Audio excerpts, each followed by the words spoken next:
Hello, everybody, and thank you for joining us today on the Just Own You Summit.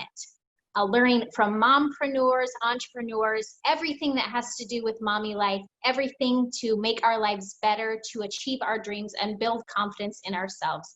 And today, I am so excited that we have Meilani Gates Hock with us. Let me tell you, she has got the gamut of everything. She knows how to do it all. She is a mother of 5.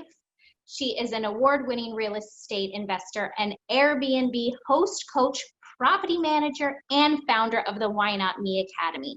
She also travels internationally speaking about to women and entrepreneurs on self-help and time management. And today we get to have her, and I am beyond thrilled. So thank you for joining us, Meilani. Thank you, Jessica. I'm so excited to be here. I love this type of summit. I think it's very worthwhile. It was really super helpful for me starting out, so I'm grateful to be part of it. Excellent, excellent. Me too. I'm learning along with these ladies, so remember to jot down, take notes, and follow along. Let's dive in. One of the things I love about Meilani is the fact that she started this Why Not Me Academy and her mentality of why not me? And I want you to share that journey, why you even started this whole thing. And I think it would really bring a lot of inspiration to our mamas. Oh, I love it. Okay. So a little bit like Jessica said, I do have 5 kids. And a lot of this story of how I got to this point of where Why Not Me came from starts when I was, I had number 4. And yes, of course they have names, but just for this instance, we'll call them by their numbers. So number 4 was 6 weeks old when number 3 was diagnosed with brain cancer on his 2nd birthday. And so he was rushed into emergency brain surgery. And so we like to say that on his 2nd birthday, he got the best gift. He got the gift of a clean brain. But it wasn't quite as easy as that because we still had to do radiation treatments and travel to different specialists. And it was a really hard time. When number 3 was born, after that one, I had some serious postpartum depression. And so when number 4 came along, I was really just trying to take really good care of myself so that I wouldn't have that issue again. I was really scared to go back to where I had been after going through that time. And if any of you have been through there, you know what I'm talking about. And so when cancer hit, all of a sudden it was like, oh my gosh, I worked so hard not to go into postpartum depression, but what's going to happen, right? But during this time, I remember I was working a sales job. My husband was working a sales job. Neither of us were really happy. Like, we were happy because we had a beautiful family, but we didn't really get to see that beautiful family very much. And when we got home, we would be tired and, and I was nursing, like it was just, it was a hard time. Right. And when AJ, number 3's name is AJ, when AJ was diagnosed with brain cancer, I remember talking to my husband at the breakfast table saying, I just can't sit around and wait for him to die anymore, because that's what I felt like I was doing, was just sitting around waiting for him to die, because I didn't have control anymore. The doctors had control. The Lord had control. And I didn't feel like I had any control over everything. Oh, by the way, that stable sales job that I was in during that time where we were doing radiation treatments and AJ's diagnosis, my company moved to California and I am based in North Carolina. And so I don't like to say that I got fired. However, they left without me and didn't take me to palm trees of California. And so it was just kind of like, wait. I was in a stable, dependable job and I was loyal to you, but then it was like this eye-opening moment of, but you're not at all loyal to me. Oh, rude. And so I remember at the breakfast table talking to my husband being like, I just can't sit around anymore. Like, what am I supposed to do? Like, what crazy idea, crazy, just follow me for a second. But what if I actually did the things that we talk about doing? Like, I know that sounds crazy, but we've always talked about flipping houses. We've always, like when we were dating and newlyweds, we would talk about all of these big dreams we had. And it was like, what if I actually did those things? I know that sounds dumb to you because, of course, like maybe some of you are like, of course, I just always do them. But how many of us really do the things that we dream of we talk about doing? How many of us actually take action to do them? And it's almost like in the back of my head, I'm like, well, I know I'm going to do it someday, but it was like, wait, if I'm not going to do it now, when am I going to do it? When am I going to do it? And so I said, I want to do it. I want to start flipping houses, because that had been one that just kept on coming to the front of my mind. And to be honest, like, I had never seen HGTV. I was actually, people later would be like, you're totally Chip and Joanna. I'm like, who is that? Because we actually were about the same timing. And later in life, of course, I'm a huge Chip and Joanna fan. And their book, I was like reading their books and I was like, oh my gosh, like, this is the same timeline as we could be best friends. Anyways, so we started flipping houses, and I'm so grateful that my husband, first off, he said, well, we kind of have a lot going on right now. Like, there's a lot of doctor's appointments. At that time, actually, I was I was back and forth living with AJ in Florida while Michael was here with the rest of the kids in North Carolina, because the specialist that I was seeing was out there. And so he's like, we've kind of got a lot going on right now, but if you're serious, then I support you. Like, let's do this. Like, if not now, then when, right? And I'm so grateful to have a partner that, a husband, a sweetheart that encouraged me and believed in me. And there are many times that I messed up during running my business that he could have thrown that back in my face, and I'm lucky that he never did.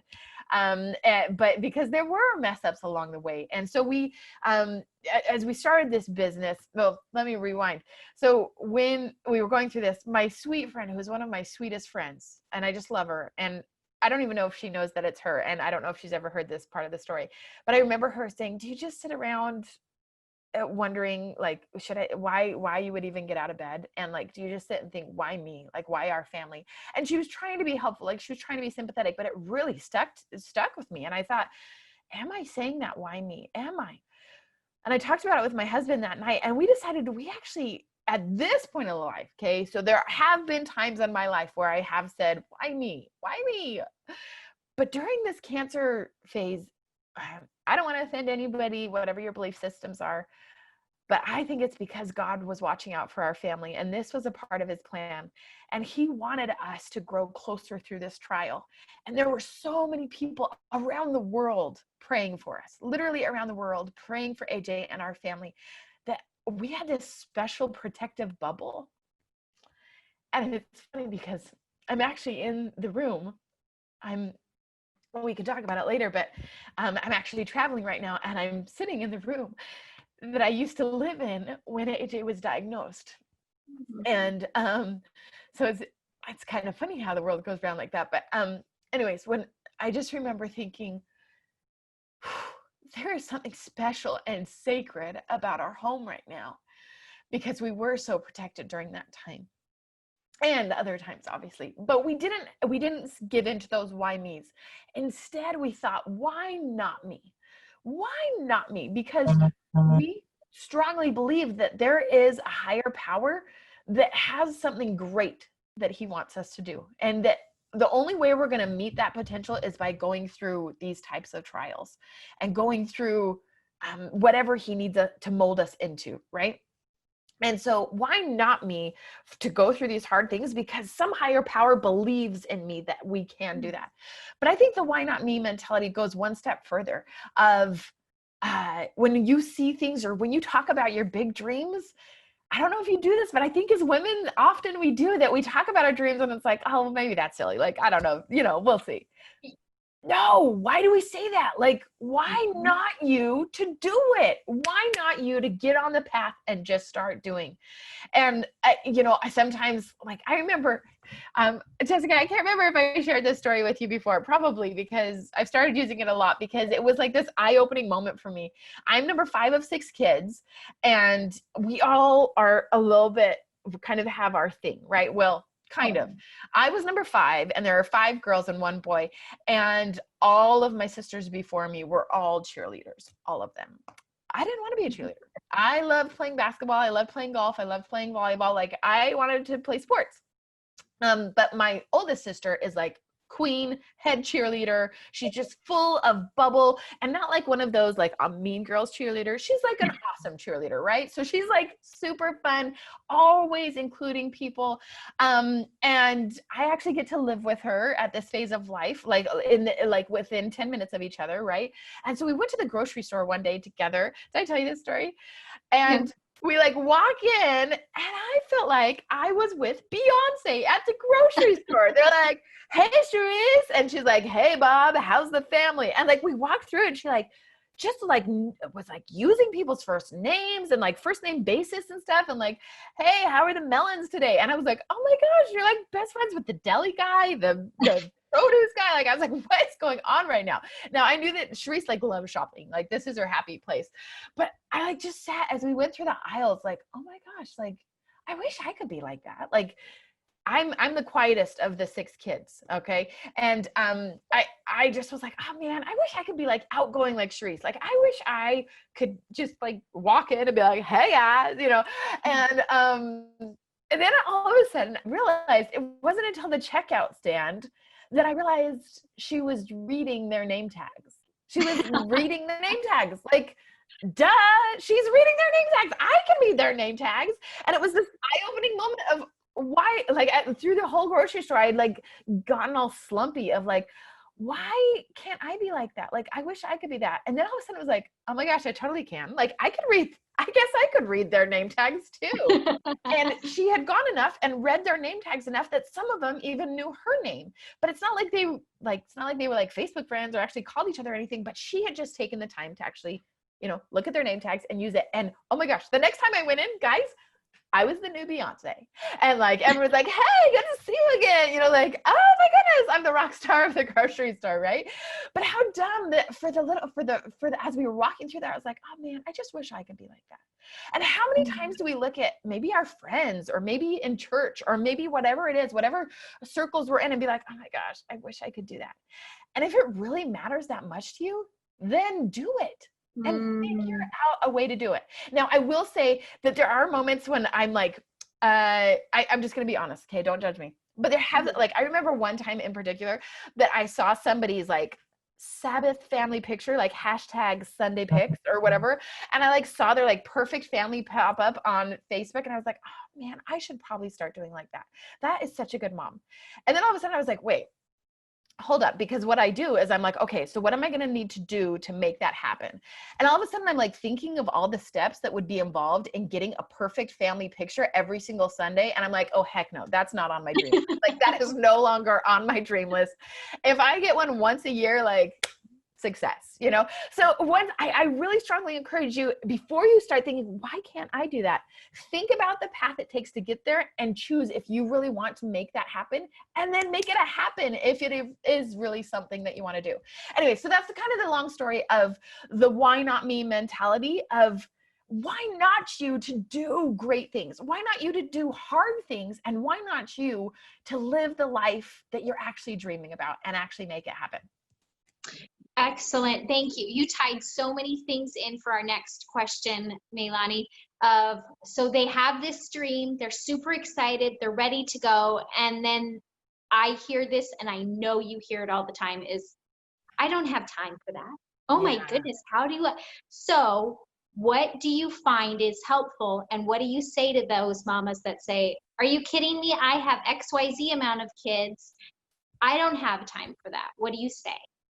Okay, I'm going to get really real with all of your listeners and viewers right now. Okay. Yeah. So, well, first off, let me get it out of the way. And Rachel Hollis is the first one that I heard say this. And I was like, amen. And she said, I hate it when people say, how do you find the time? And I don't know if she's really the first person, because I know Rachel Hollis is like in a bunch of lawsuits for saying she's the first person that said things, whatever. The first person I heard say this was, I don't like it when people say, how did you find the time? Because I didn't find it. I made it, right? I made the time. And you've got to be able to, sometimes people will be like, my friends will be like, hey, can I take you to lunch? Like, let's just talk about, I want to get to where you are. And the first thing I say is, are you willing to start waking up at 5:30 in the morning? Mm-hmm. Are you willing to, like the one that I'm thinking of, I know that she loves to take naps. And I'm like, are you willing to give up your nap? If not, that's totally cool. That's totally fine. But you don't need to worry about having what I have then, because it does take hard work. It does take making the time. It does take sometimes working at nights after you put your babies down. It does take months and months of turning off your TV and not watching TV for a long time. Now, don't get me wrong, Jessica knows that I love This Is Us. I love my certain shows. Like, that's a priority to me, and I make time and I carve out time for certain things. But binge watching is not something that you will be a part of your life when you're in this zone of building your dreams and actually attacking your dreams. So there is hard work, but you got to carve out what actually matters to you. Now, the part that I was going to say of getting real is you might notice, first off, I'm embarrassed. Guys, let's get real, because I probably for this interview should have taken off my nail polish, but it didn't happen. That's just was not a priority in the last 48 hours. And I'm embarrassed to say that this is my third interview in a row in the last 24 hours. And every time I see in the video, I see my nails, I'm like, oh my gosh, I'm so embarrassed. Okay. So that's just the real, is that I'm not perfect. Okay. And acknowledge that you're not perfect. But I will also say that right now you can probably tell that my eyes are a little bit bigger and red and puffy. And we have a joke in my family, because one time one of my sisters said, can you tell that I've been crying? And the other one said, no, but your eyes are big, red, and puffy. Like, it's okay, but yeah, your eyes are big and red and puffy. Because today, guys, has been a hard day for me. And I even thought about calling Jessica and canceling, because I thought, most of the time, I would say 99.9% of the time, I am in it, and I am in the why not me mindset and the why not me to do great things. But today has been one of those hard days, and those hard days are going to continue to come. And to realize when those hard days come, in fact, I just released a book this last week, and I talk about it in my book of, this is very raw. I feel like sometimes when I first started flipping houses, right? I kept on thinking, if I could just start flipping houses, it's going to be the dream life. Like, it's going to be awesome. I'm going to get to the top of this mountain. It's going to be beautiful. Once I get up to the top, it's going to be this beautiful scenic view. And then I was like, it took me more than a decade to finally start climbing this mountain. Okay. So I want you to picture this in your head. And I started climbing, and I was rocking it. Like, I was like, poof, poof, poof, and I started getting awards for flipping houses, and I flipped 8 in my first year, and it was like awesome, rock and roller, making a bunch of money. I was like, this is awesome. And then different things started happening when flipping houses, of a couple different lawsuits that came up. We had a drive-by shooting right on our driveway 3 days before one of our houses was supposed to hit the market. And a bunch of things just started avalanching on me. So I'm running, like, on my mountain of life, I felt like an avalanche just poof, hit me so hard. And there's other details I could go into, but it was bad, guys. We lost a lot of money in a short time. And I remember just being curled in a ball in my closet, and my sweet husband having to come and lift me up and literally like lift up my chin to look at him. So there have been those moments of why me. There have been. Mm-hmm. And I think that at that moment of the avalanche, it's like, okay, survival mode. Okay. My options are, I can dig out and I can keep going to the top. Like, I can go back to rehabbing and I can just rock it again. Like, I'll start doing more, I'll rehab more. But I evaluated my life, and I realized that the dream life, like, I love the quote that says, build a life that you don't need a vacation from. And I think I was like, but I realized that in flipping houses that that wasn't the dream life I had thought of. It wasn't the view I thought it was going to be from there. And so I was like, I don't know if I want to go back up. And then I was like, oh, I could go back down. But I was so nervous that if I went back down, I would never get back on the mountain, and that I would just give up. And because it had taken me a decade to even get on the mountain, I had sat there at the bottom of the mountain being like, oh my gosh, I think it's going to be so beautiful up there, and someday I'm going to do it. And it took me a decade to even get up there. And so I was like, if I go back down, oh man, I don't know if I'll ever get back on. I'll never get back on the horse, right? But then all of a sudden I realized that my avalanche had created a bridge. my avalanche had created a bridge to other mountains. And as I started walking on that bridge, for me, that bridge was Airbnb, short-term rentals. Okay. I love being an Airbnb host. I love using other people's properties. So I don't have to have a ton of money and buy properties, but I can leverage other people's properties, other people's money to have that stream of income of short-term rentals. Okay. So that's like a whole nother conversation. Would love to talk about it. But so that was my bridge. And so I got on the bridge, and as I was walking across to my Airbnb mountain to climb that mountain, I realized that this mountain behind the original mountain was like this beautiful valley of mountains. And there were all these other mountains that I was like, oh my gosh, I want to climb that one and that one and that one. And all of a sudden I realized there were bridges to all these other mountains. And for me, that was, starting a podcast, being a paid public speaker, a bunch of other coaching, like all these different things.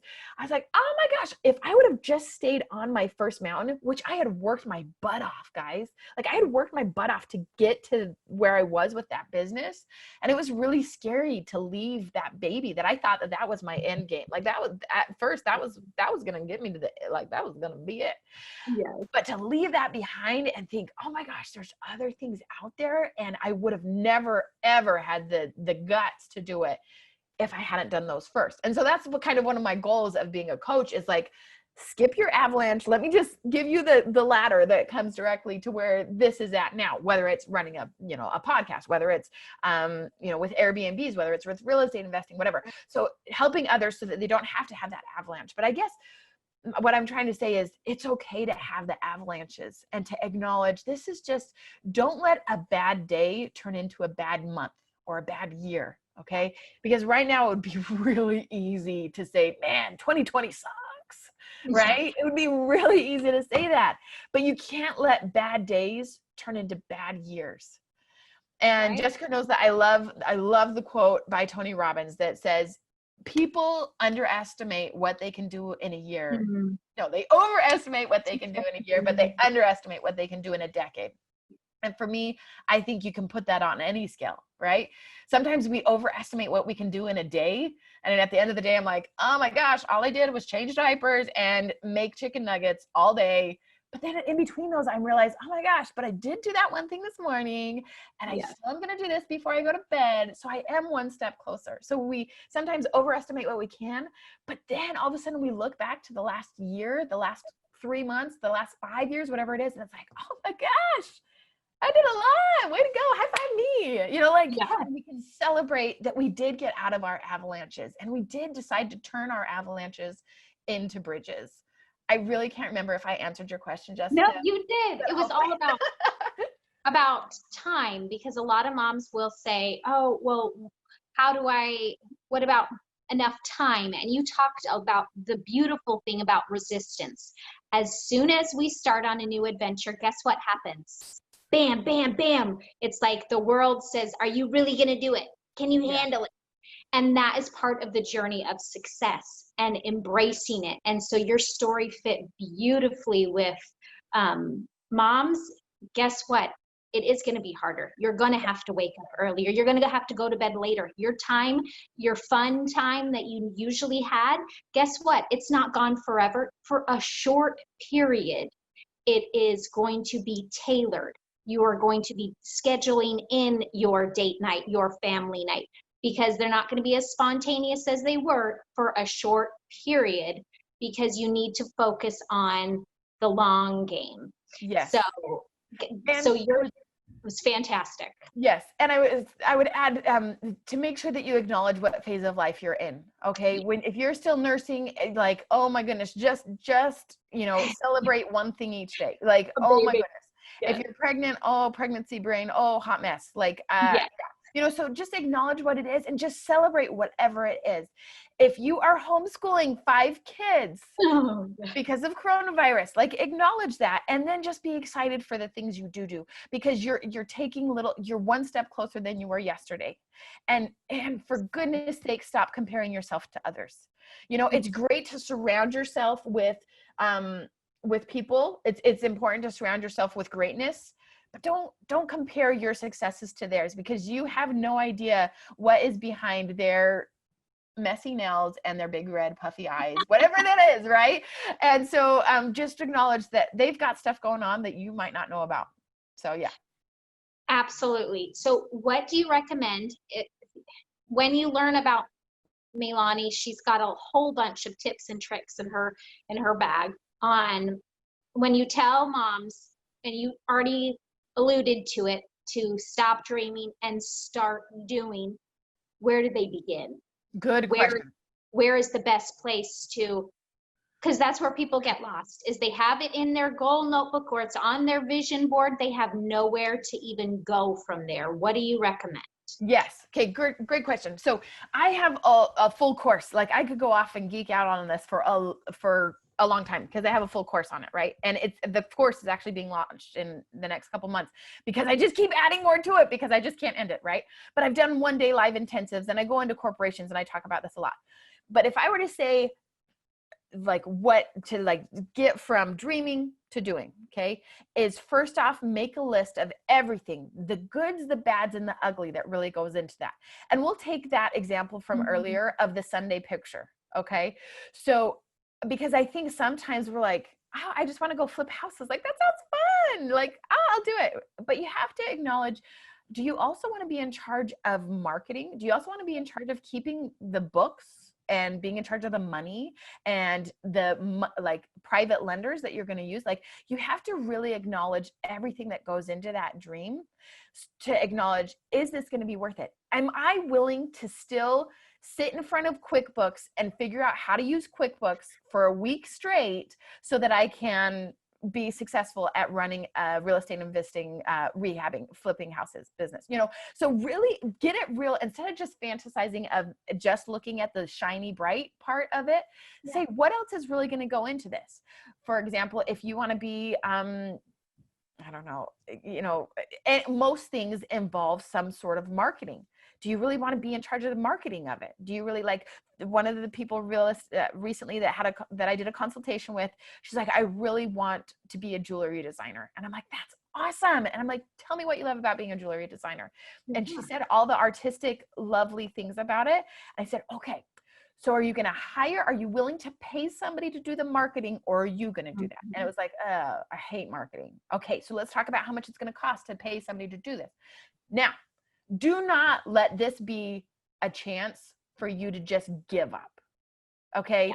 Because I'm telling you to be smart about it and really be a businesswoman about it, right? Like, to be a businesswoman about it and not just be like, oh, that sounds fun. It sounds like a hobby. If you want to do a hobby, for sure. Like, that's a whole different animal, right? If you're dreaming about becoming an artist, then go. Like, if you want a hobby, then go, like, for sure.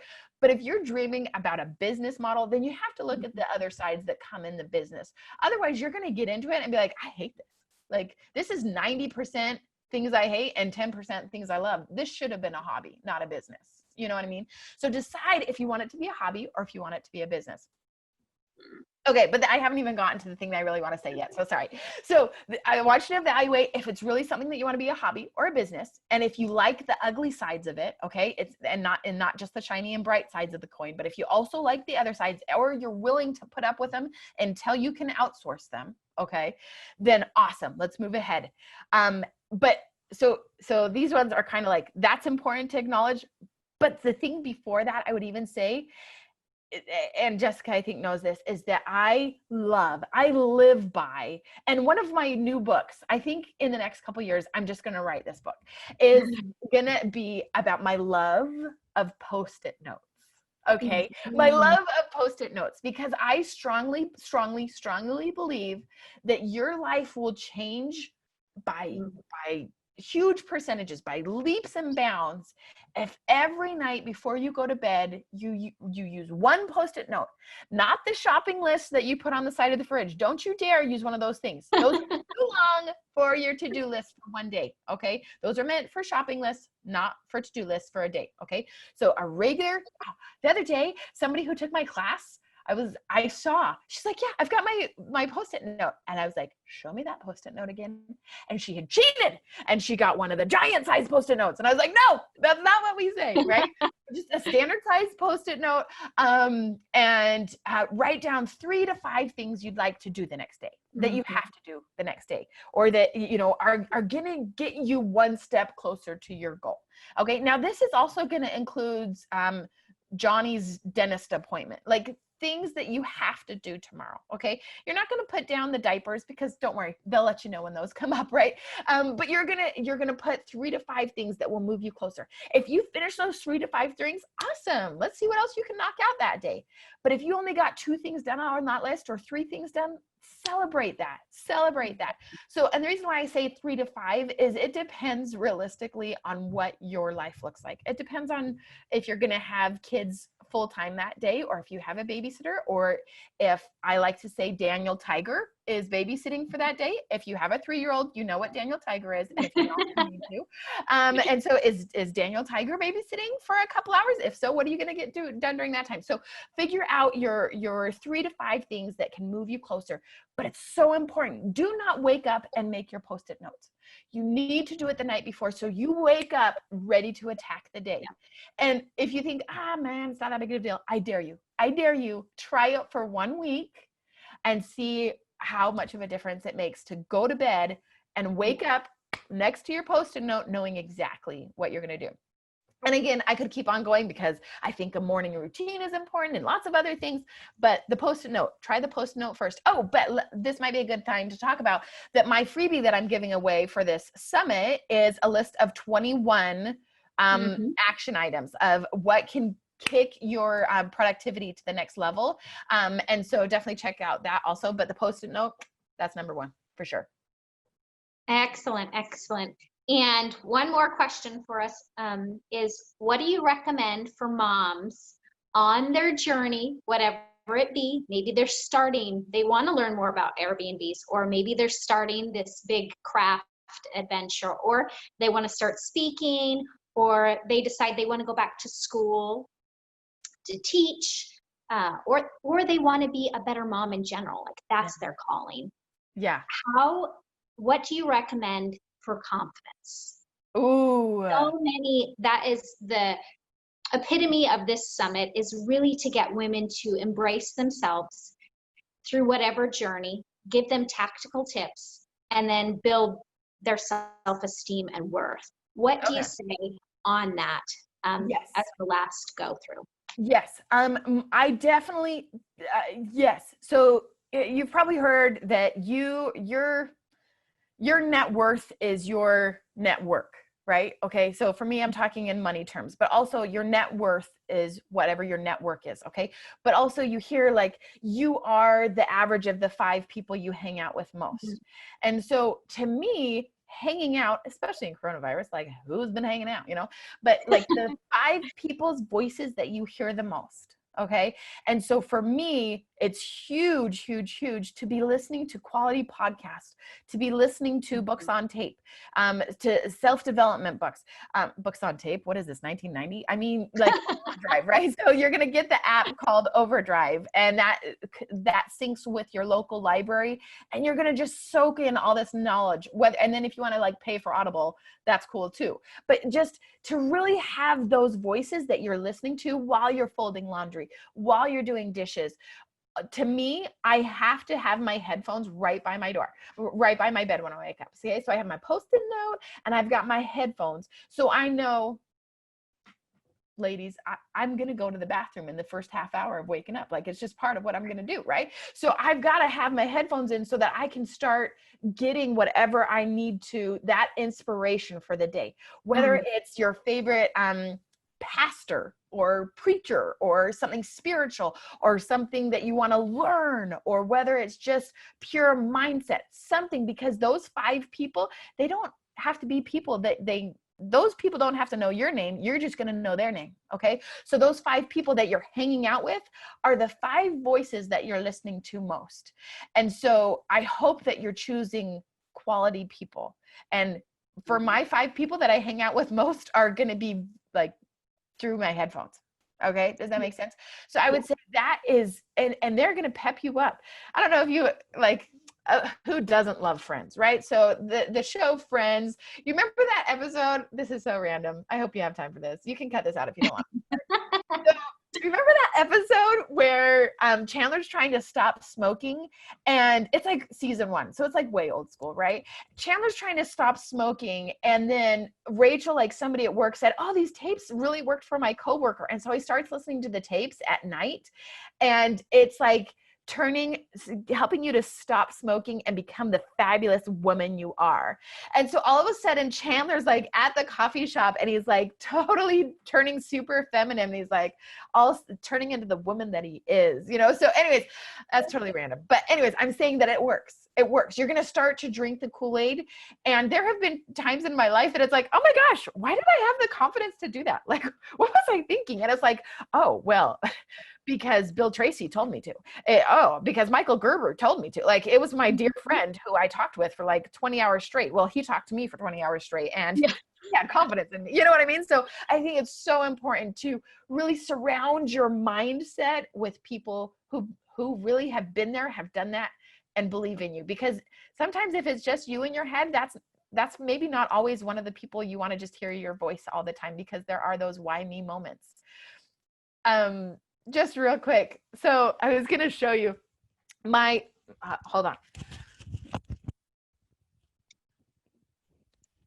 I think this was going to be one of your questions, and we kind of talked about it, but just because the teary eyes were because my daughter came to me earlier today, and she said, Mommy, can you just read my favorite book to me? And I sat and read to my daughter, and I love that I chose to make time for that. But it was one of those moments that she said, oh, Mommy, I just miss you so much, because the last 2 days I've worked a lot and I haven't seen my little girl very much. And she said, oh, Mommy, can we just snuggle all day? And this book that I love, I have this love-hate relationship with, because it's so good and such a great reminder of how fast our babies grow up. But also, it reminds me, like, it constantly keeps me in check of don't miss those moments. But as mommies, mommy guilt is real, but just know that you're also being an amazing example to those little kids, and that you are showing them what a strong woman you can be. And you're also showing them, like this morning we went on a Pokemon hunt, because I've been working a lot. And so I took my kids on a Pokemon hunt this morning. And my son was like, Mom, why do you have to go back to work? You've been working a lot. And I said, I know, but we kind of need to pay for food. We kind of need to pay, like, because we really we're saving up to go to Disneyland, you know, like we're saving up for all these things. And I love that my kids know that those things take work. They know that they take sacrifices. But I also think it's really important that you make time, that when your child says, can you read this book to me? And maybe not every time, but yeah, let's make that a priority. So you have to manage your time. Like, time management is so huge for me, of making sure that you make time to go to the swimming pool, to go on Pokemon hunts.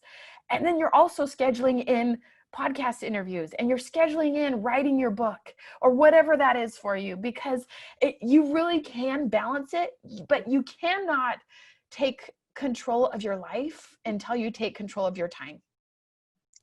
So, yeah. So true, Meilani. So that is exactly what you'll find under her giveaway that she is giving away, is her 21 easy ways to explode productivity. And you can find her on her website as well. She's got more great things, books, talks, her own podcast.